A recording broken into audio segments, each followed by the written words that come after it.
weird, mysterious, home of countless beasts of prey with their thunderous roars and haunting cries, echoed by the somber beat of distant drums, drums that tell of natives hidden in its fastness, with its paths leading to unseen, unheard of dangers.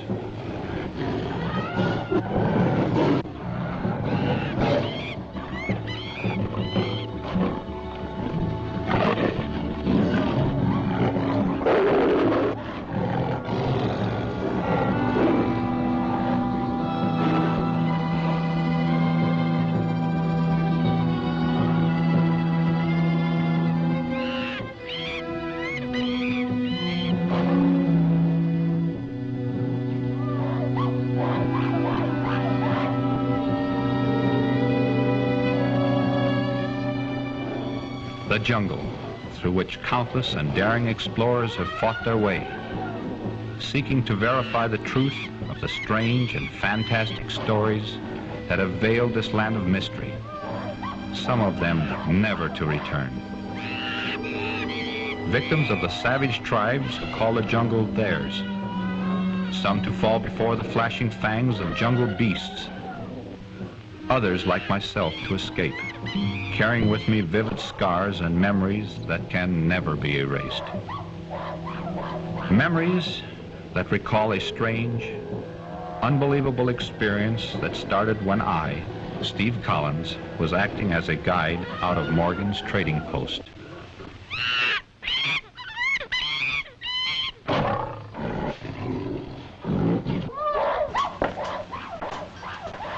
There you are, Stacy. There's what you ordered, Hunt. That ought to fix you up. It'll take more than that to fix me up. Don't tell me the jungle's getting you. Not the jungle. It's the everlasting noise that comes from it that gets on my nerves. I don't see how you stand it, Morgan. I've grown so used to jungle noise, I'd be lonesome without it now. You'll all get used to it. Yeah? I might get used to it, Morgan, but I'll never feel lonesome for it. I'll agree with you on that point. Maybe you'll agree with me on another. That Ed Bradford was a fool to attempt an expedition through a country he knew so little about. Well, you won't get an argument there. Me either. I'll go you one further. I think you and I are fools for trying to solve a riddle that's never been explained. We do know that Ed Bradford entered the jungle. But until we settle, once and for all, whether he is dead or alive, we're going to be guests of Mr. Morgan here at the trading post. Yes, and keep on being fools. For my part, I'd just as soon call it off.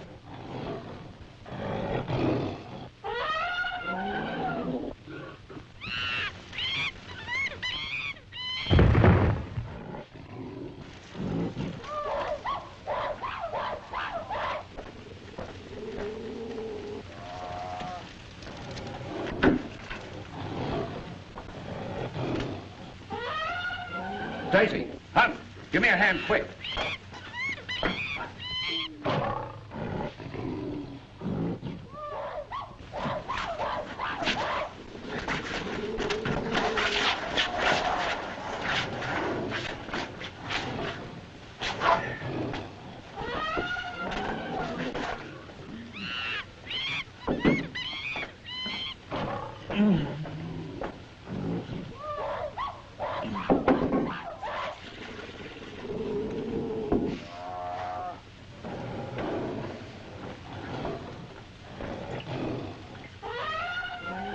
Morgan? Of course I do. It's Steve Collins, Bradford's guide. Right. What do you suppose happened to Bradford and the rest of them?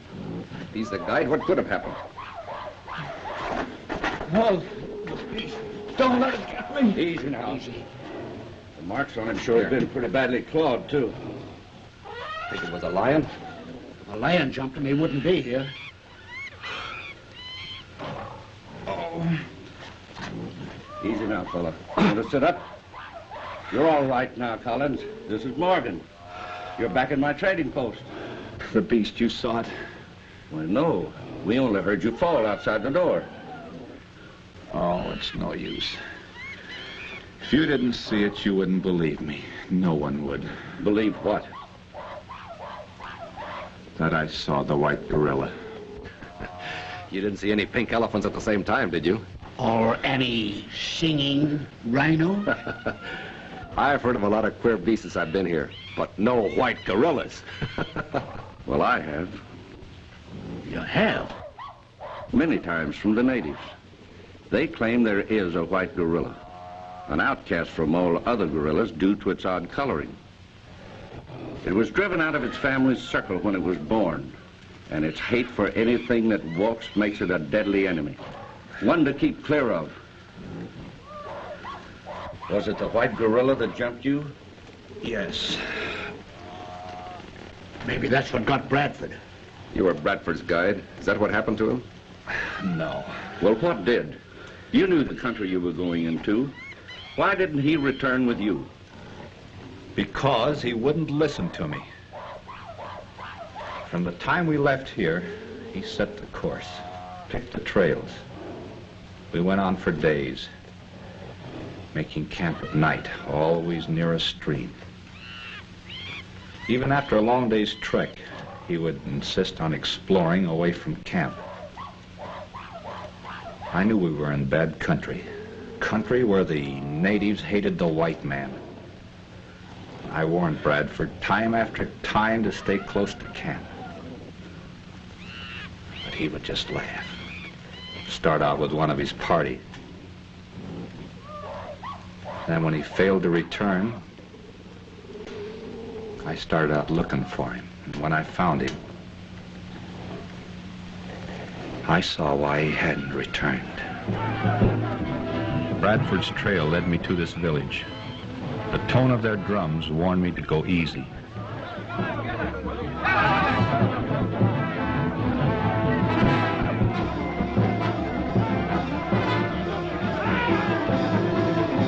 Hidden nearby, I discovered Bradford and Allison were prisoners of one of the most savage tribes in the jungle.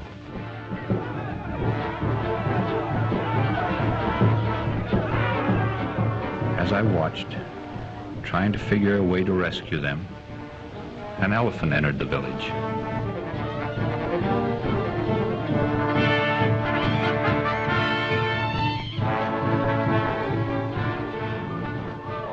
I could hardly believe my eyes when I saw a small white boy drop from the elephant's trunk.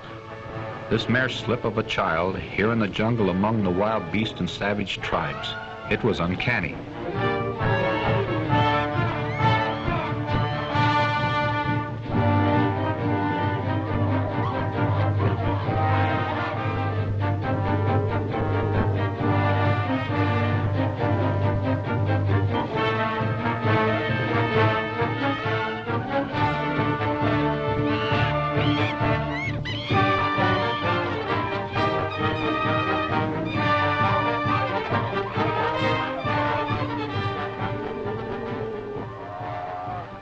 Just who this little jungle boy was and what strange power he held over the natives was beyond me.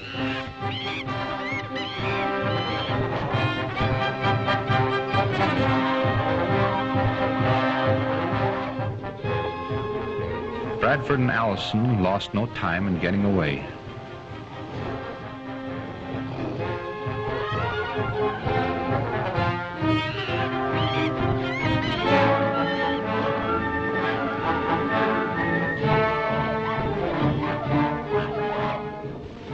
I had made up my mind to find out who the boy was.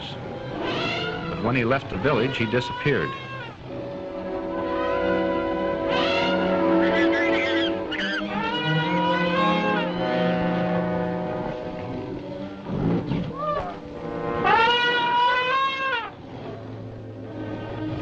Losing track of Bradford and Allison, I climbed a tree hoping to locate them.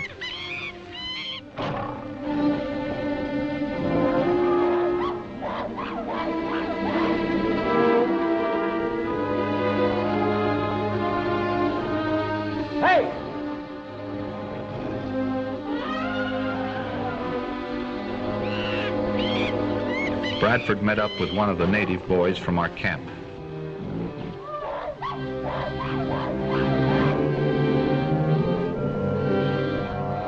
He was trying to get his bearings from the tree. Suddenly, he became excited. Then I noticed why. The jungle boy clinging to his elephant's trunk had entered the clearing.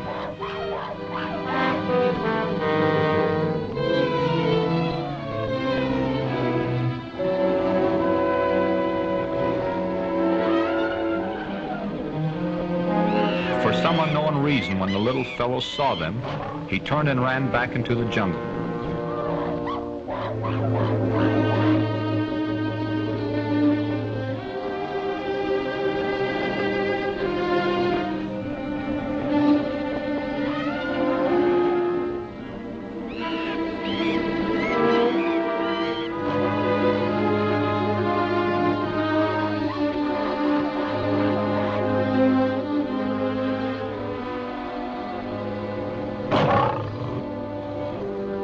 Then the jungle menace confronted Bradford.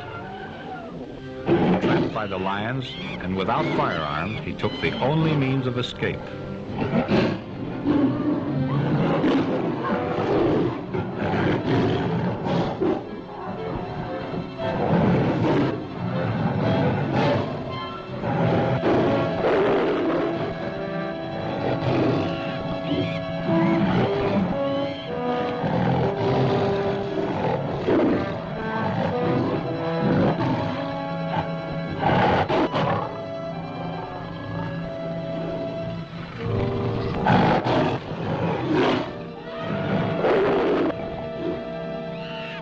As I watched him, I forgot the jungle boy and the fact that I too was trapped by the wild beasts.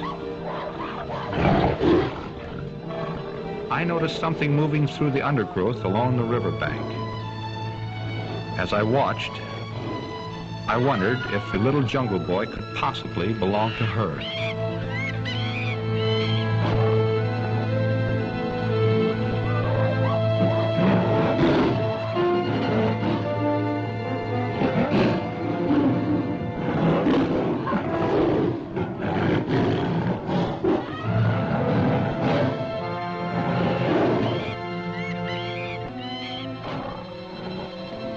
The hippo had seen the girl on the raft.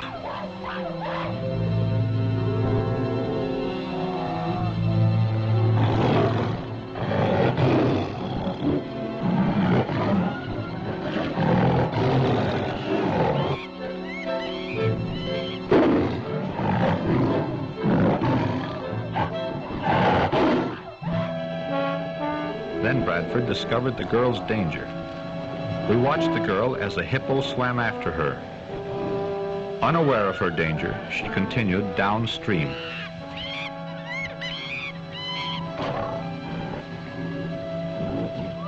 Look out! Look out!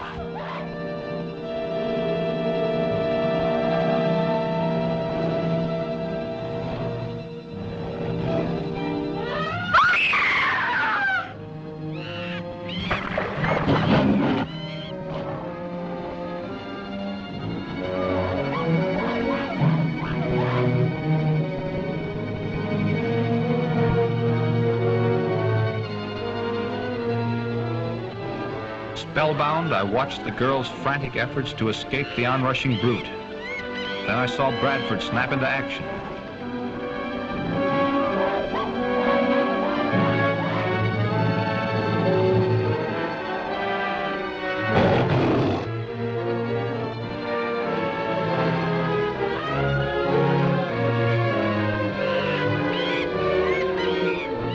As he climbed out on the tree limb, I held my breath, wondering if it would hold its weight or crash with him into the stream.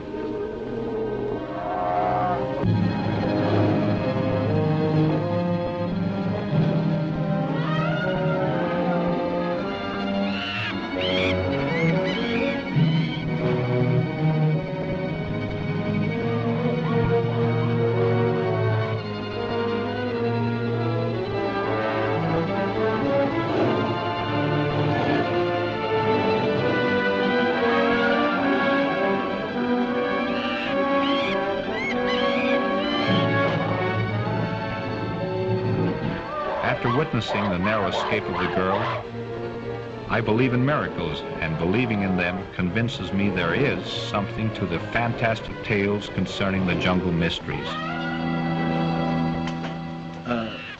Who was the girl? Where did she come from?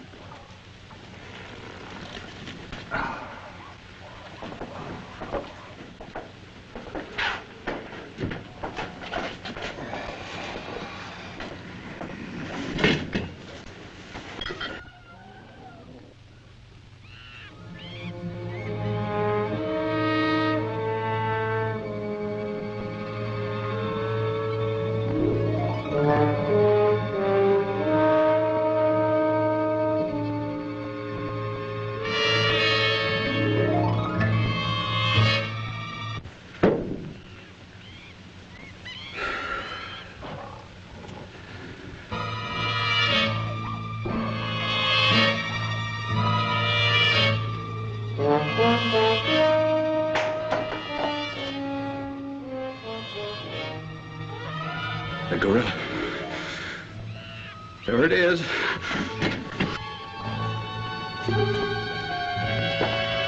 Nothing there now, Colin.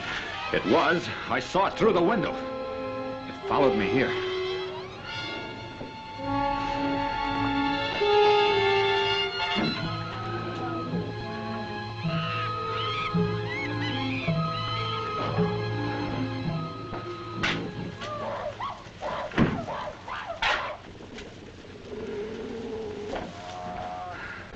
There's nothing outside, Steve. I tell you, Morgan, I saw it. All right, take it easy. Sure you did.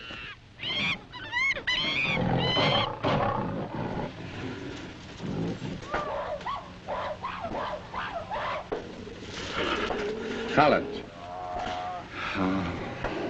You were about to tell us about the girl you saw on the raft. What became of her in Bradford? Yeah. She was the daughter of an explorer. Her father had contracted jungle fever and lost his eyesight. He was stone blind. They lived in a shack near a stream. They were a pair of fools, just like Bradford. Go ahead, Steve. Now, then we moved over to their camp. We were there for months. Oh, but mind you, that wasn't my idea. Bradford insisted on it. One must have reasons for spending months in this forsaken country. Oh, they had reasons, all right. And a good one. Had a map, and Lou Hanley, the best guide in the country. He told me they were nearing the end of their search. Man alive, what were they after?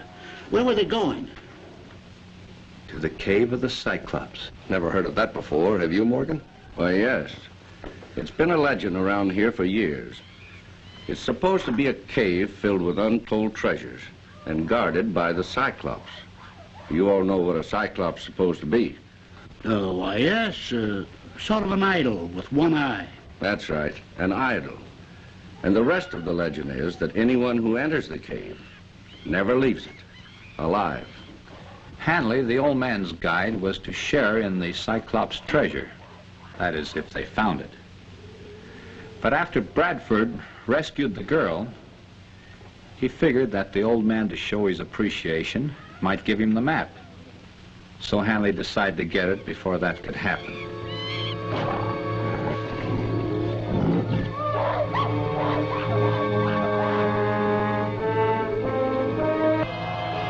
But Bradford, being suspicious of Hanley, was on the lookout.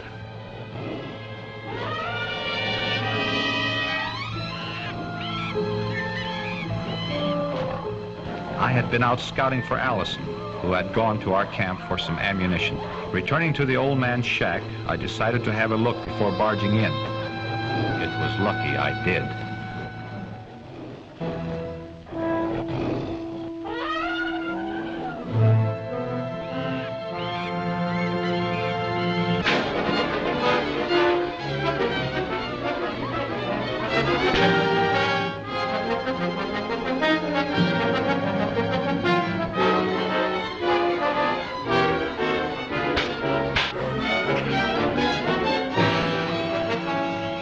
With the lions between me and the shack, there was nothing I could do but sit tight.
I watched the maddened beast charge at the door, I was tempted to fire my few remaining shells into their hides at the risk of turning them in my direction, where I would be at their mercy.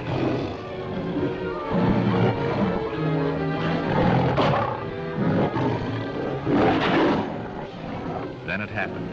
The door gave way and the lions crashed in.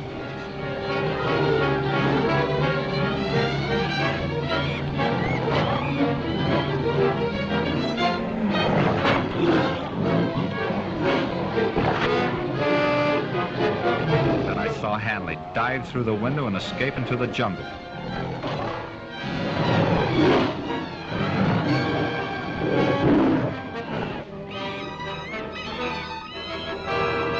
Then it was over. Bradford had driven the beasts off. The excitement was too much for the old man, and he died soon afterwards. Hanley the guide disappeared. Bradford took the girl and started back for his own camp. And they left you? No. I followed them some distance behind, with Carter, one of the men from the old man's camp, on the lookout for Hanley. No one trusted him, and we didn't want to take any chances. What has all this to do with the white gorilla? Well, I was coming to that. It was while we were moving through the jungle. I was well to the rear, and Carter was some distance behind me.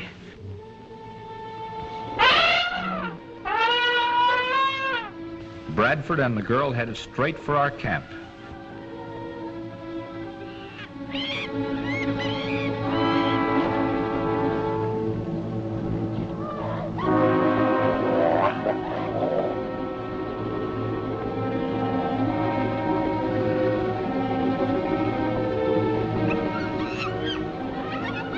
As I followed after them, I wondered what had become of the strange little jungle boy. It didn't seem possible that this child with his supernatural powers over the natives and the beasts of the jungle could be a reality.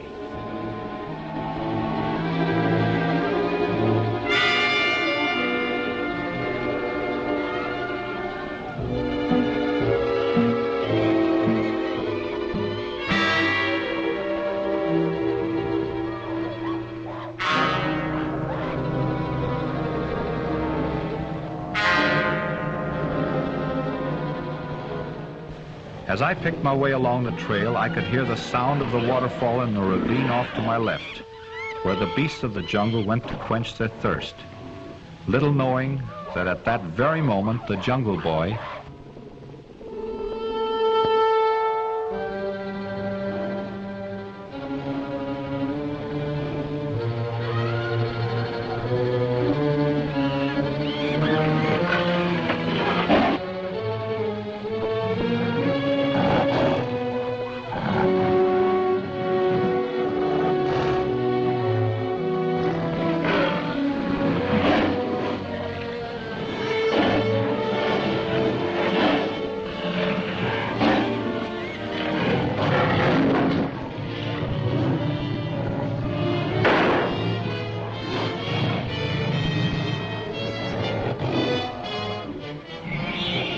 The chattering of the monkeys in the trees should have warned me of my own danger.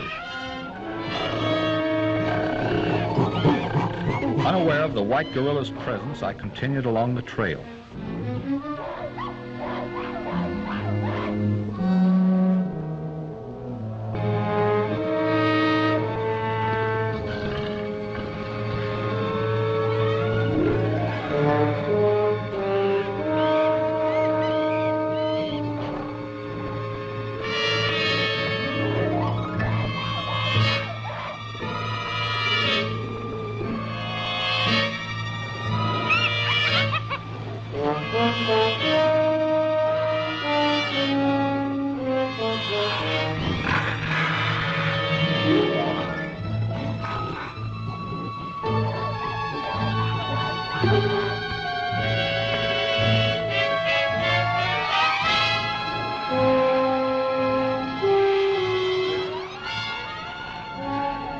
The outcast, sworn enemy of man, had picked his victim, Carter.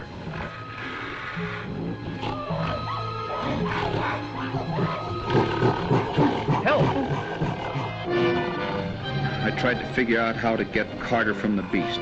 I brought my gun to bear, fired a couple of shots, hoping the sound would make him run.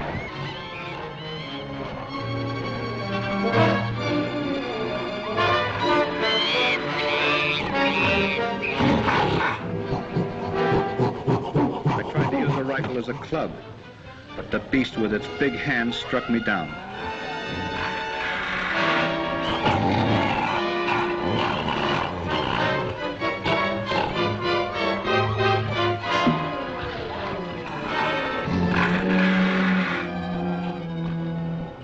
Then it turned its attentions to Carter and dragged him off into the jungle.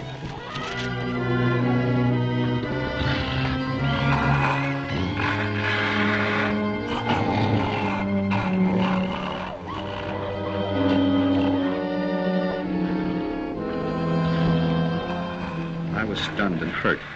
I tried to trail the beast, hoping I could get close enough to land a lucky shot that would not endanger Carter.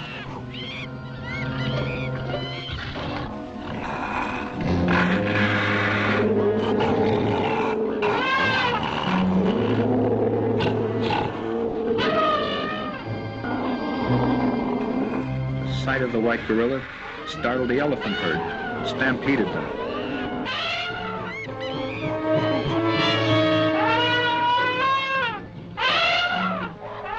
Hanley, who had been following Bradford's trail, crossed the aroused brute's path.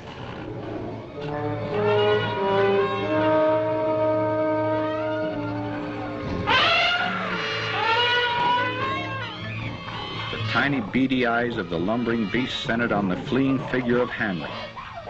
Believing him to be the cause of the disturbance, they took after him. By a twist of fate, he took refuge in the same hut where Bradford and the girl were waiting for Carter and myself.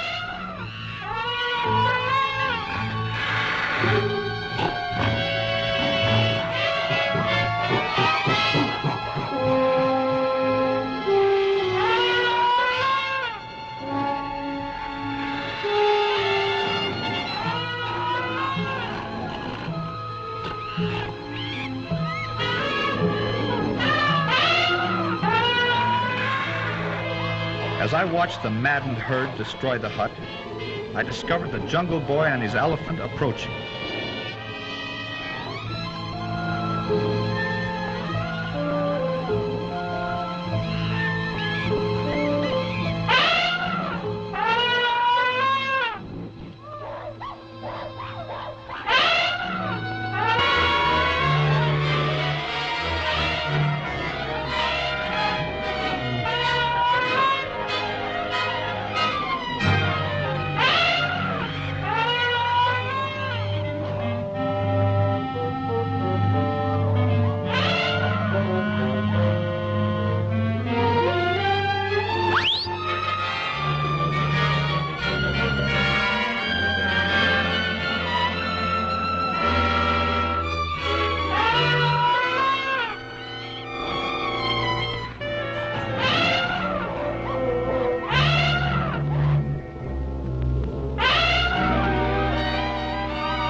Then I saw further proof of the boy's mystic powers.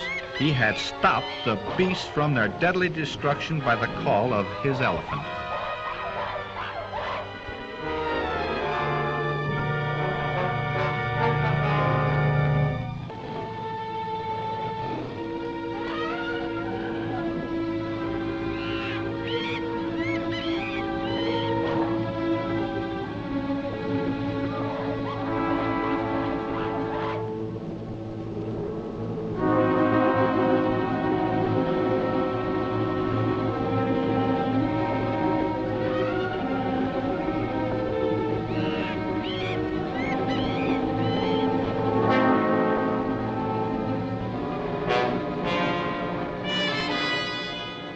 Fascinated by what I saw, I found myself glued to the spot.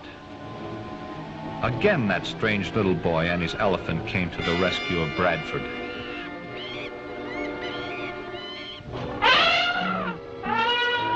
Seeing they were safe, my only thought was to get Carter and do something to help him.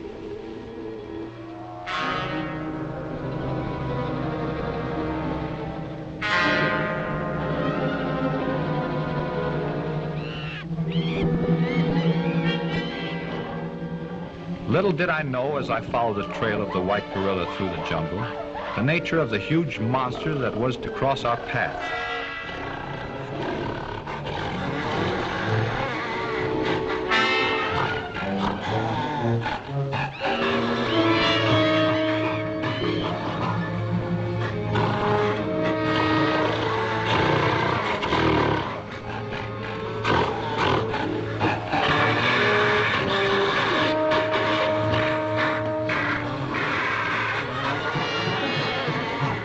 As the outcast and the black gorilla met, the jungle vibrated with their wild battle cry.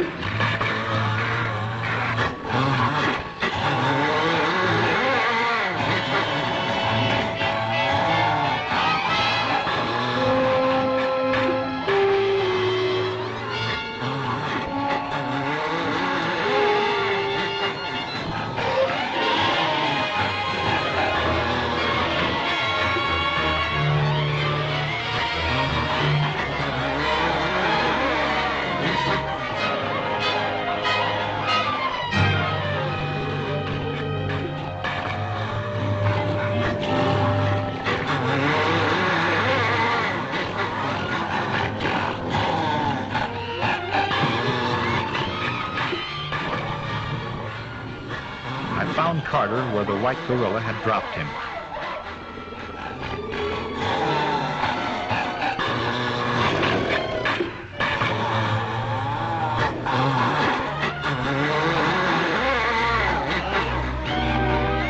While the mad beasts fought to destroy each other, I carried Carter to safety.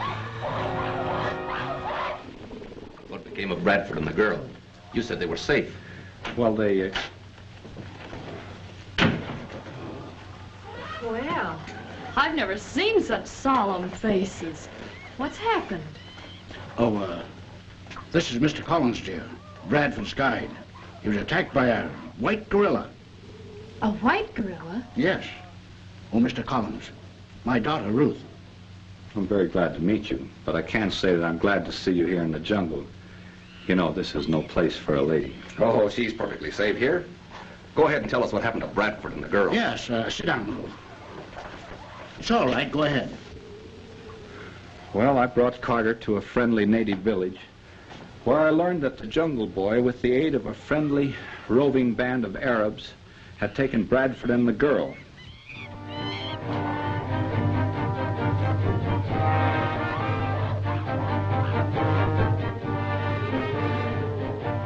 Hanley had followed them. He planned to get rid of Bradford before making another attempt to find the cave of the Cyclops. Hanley had a friend among the natives. He enlisted him on his side against the whites. A trail of blood from a freshly killed small boar was to be the bait for a trap, from which there could be no escape.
As the hungry lions continued their attack, I thanked my lucky stars for the decision I made, never to be caught too close to Bradford as long as Hanley roamed the jungle.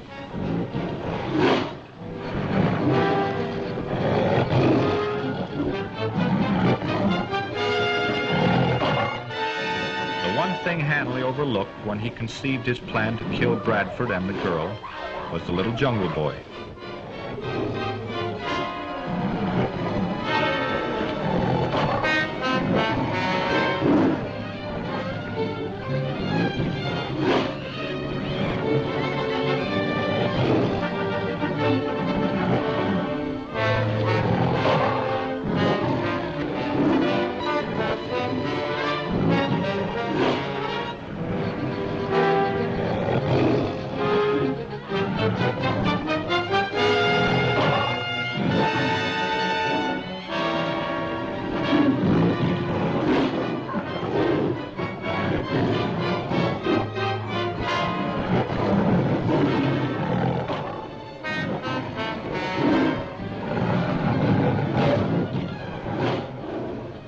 Bradford, the girl, and the boy were among the few to escape the beast's attack.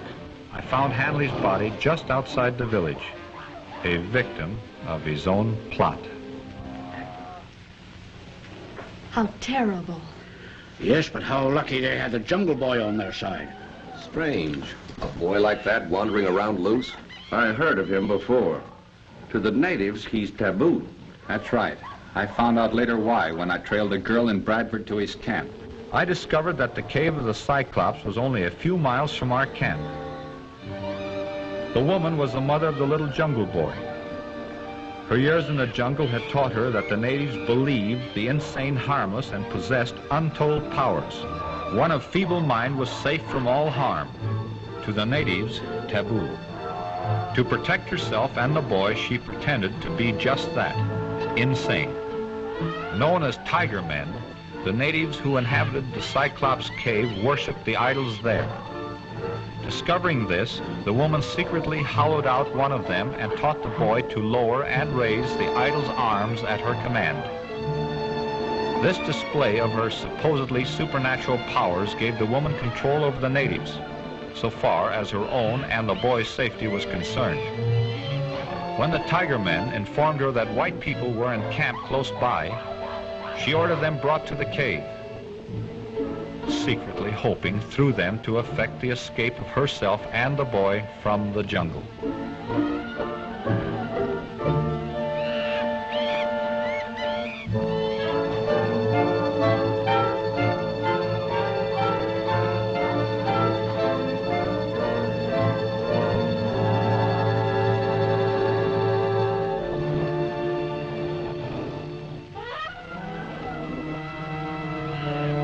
The beasts of the jungle seemed to sense that something unusual was about to happen.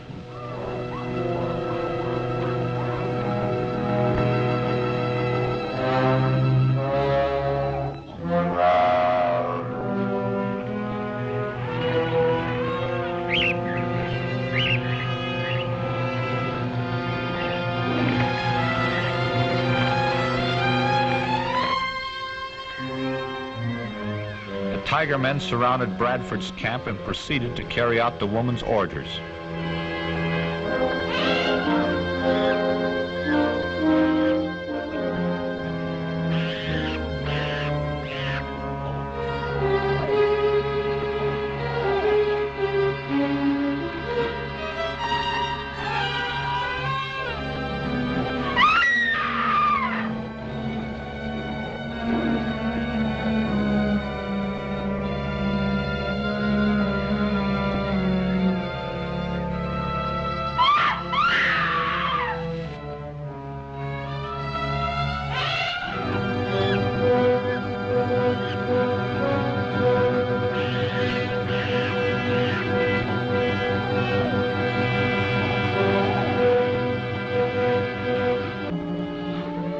When the tiger men returned with their prisoners, the woman realized that something was wrong. She had ordered them brought in to her, but not this way.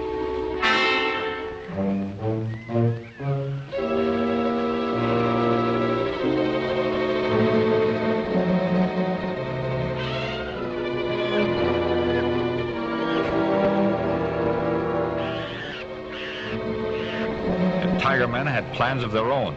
Plans to sacrifice the whites to starved, imprisoned, maddened killers.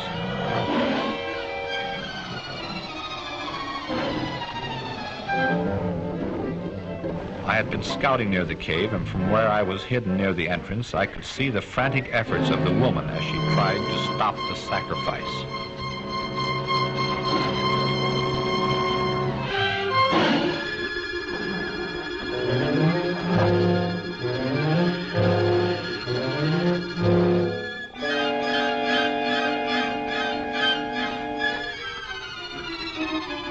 The little jungle boy entering the cave saw what was about to take place. As fast as his little legs could carry him, he ran to his place in the idol. He worked the arms and forced the image to breathe in an effort to save the whites.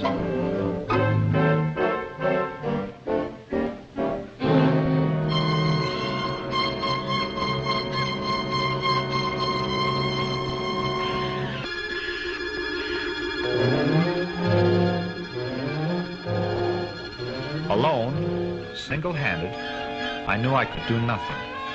I managed to get away without being seen, praying and hoping to find help, that they would still be alive.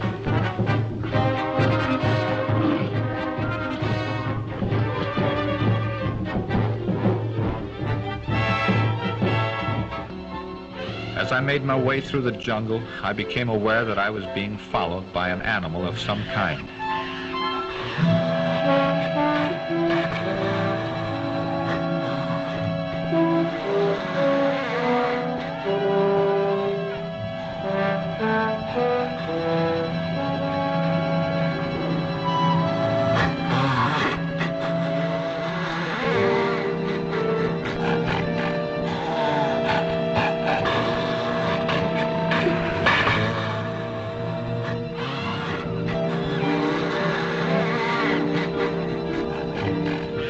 I saw the beast. It was the white gorilla, the outcast, a scourge of the jungle. He seemed to know my gun had jammed.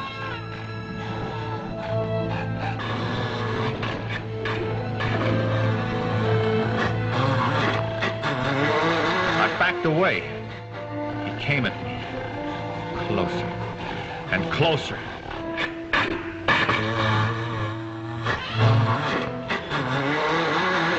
Jumped me, I thought it was the end. He mauled me with his brute strength and ponderous weight.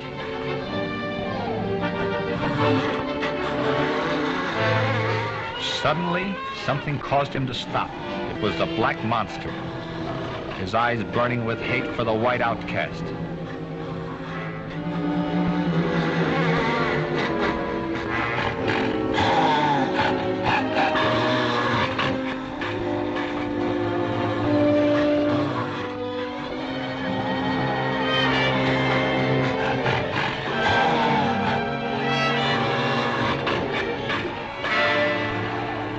Again, the jungle vibrated as the two beasts met.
I watched them as they fought.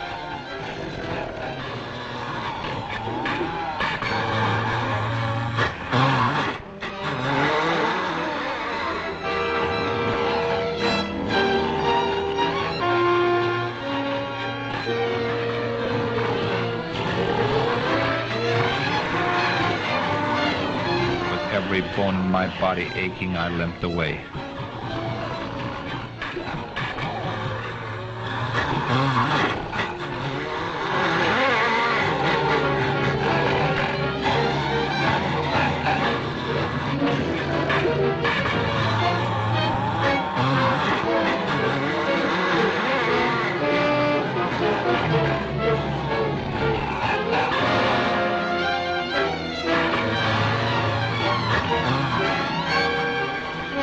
Staggered through the jungle, I hoped against hope that the brutes would kill each other as they fought. I kept on going, and then... That's it.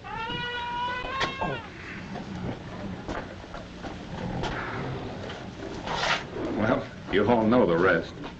No wonder you're still alive. You know, it still may not be too late to help those people in the cave. Do you think it possible, Collins? Well, there is a chance if we start now, we should be able to make it by daylight. You're not going. Ruth, stay here and look after him. And remember, under no condition leave the post. I won't, Dad, but how are you going to find the place? Steve, what's the shortest route to the cave? Well, when you leave the post, you go due north to the river. Then you follow the old elephant trail to the left. Well, just keep on going. You won't miss it. But what? Look out for the white gorilla. Remember, don't leave the post. I understand, Dad.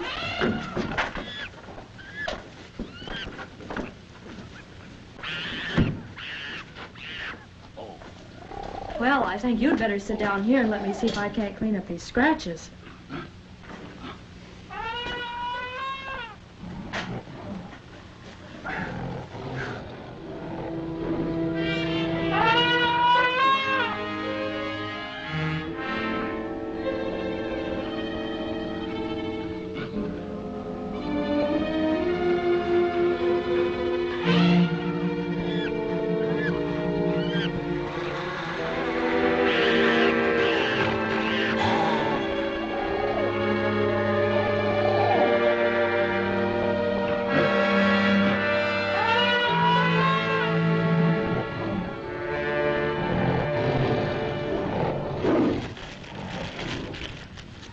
Well, your shoulder certainly looks a lot better this morning, Mr. Collins. Well, thanks to you, I feel a little better, all except my leg.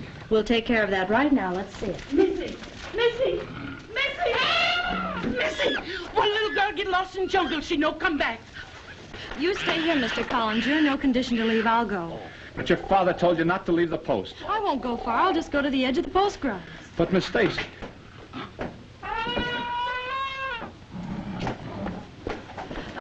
You stay here, Mama.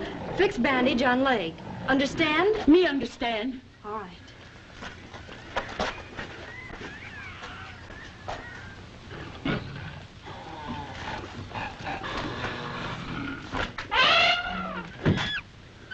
All right, Mama.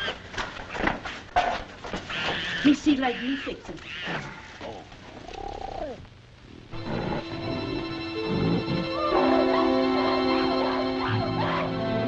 Somehow I knew I was wrong when I allowed the girl to leave the post. The restlessness that prevailed through the jungle should have been a warning to her that danger was near.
The outcast seemed to sense that there was something different about this victim.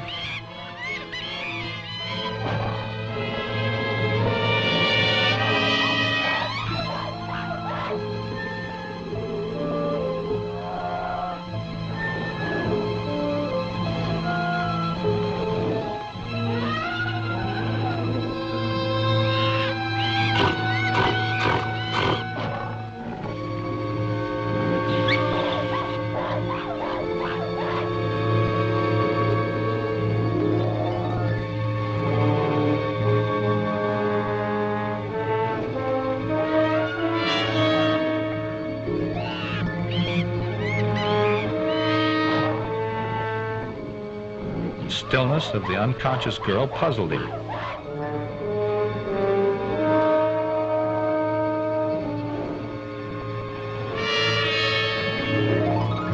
When I found her rifle, I knew something had happened. As the beast heard me, he turned and faced me with all his pent-up anger. I knew this time it was my life or his.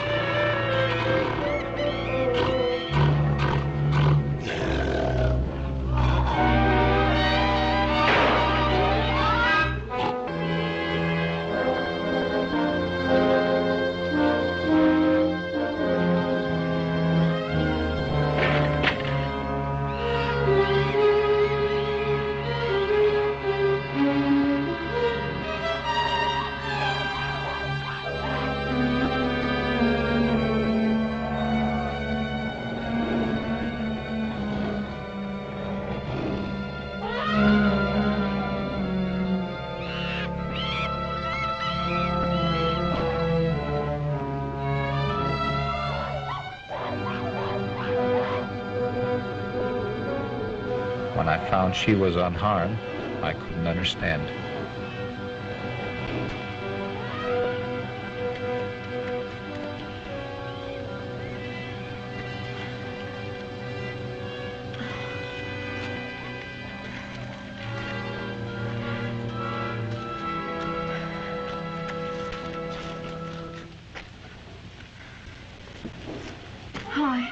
I don't know how to thank you, Mr. Collins. Well, it's the other way around. I'm grateful to you. I killed the white gorilla. Oh, but what happened to the child that I didn't find? Well, we had barely left the compound when it wandered back. Oh, that's good. Oh, but don't tell Father. Don't tell him what? Well, you'll find out anyway from the natives, so I might just as well tell you. Yeah. Yeah.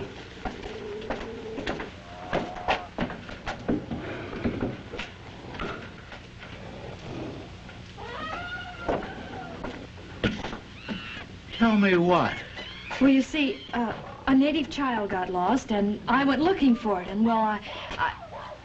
She ran into an old enemy of mine, the white gorilla. I killed it. The white gorilla? Did you find the cave of the Cyclops? Were you able to help some of the people? We found the cave all right, but In the tiger's pit, there were nothing but bones. Tigers were the only living things there. And winds up our trip. Our search is through. That's right. We'll leave as soon as we can. And we'll soon be going home, dear.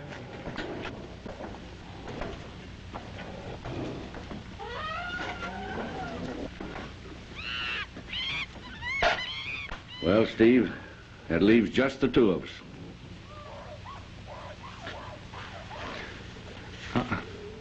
Just you. I'm going with you.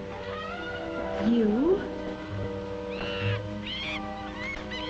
After all these years, you're going to leave the jungle? Yeah.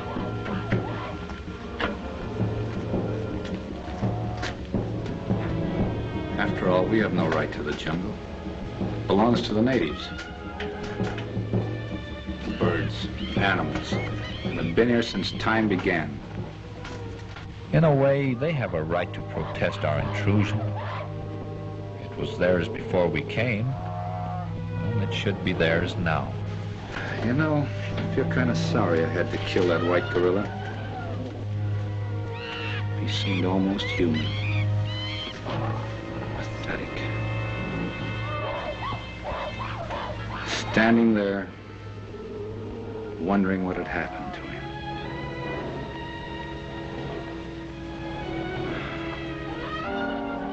His death seemed to cast a spell of loneliness over the jungle. The wild cries and mad roars of the beast suddenly quieted. A silent tribute to his passing.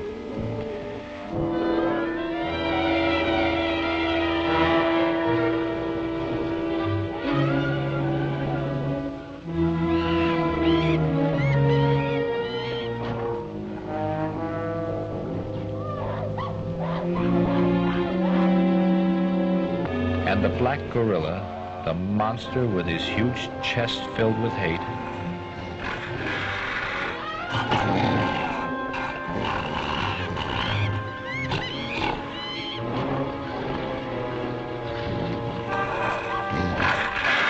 I can almost see him as he discovers the white outcast lying there as though sleeping.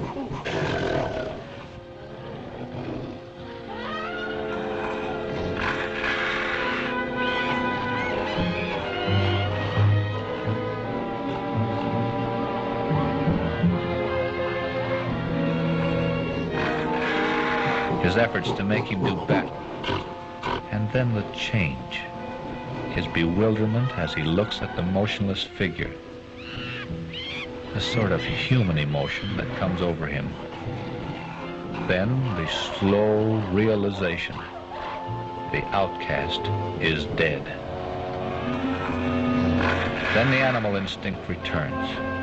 The instinct to cover up and hide the remains of a fallen one from the scavengers of the jungle.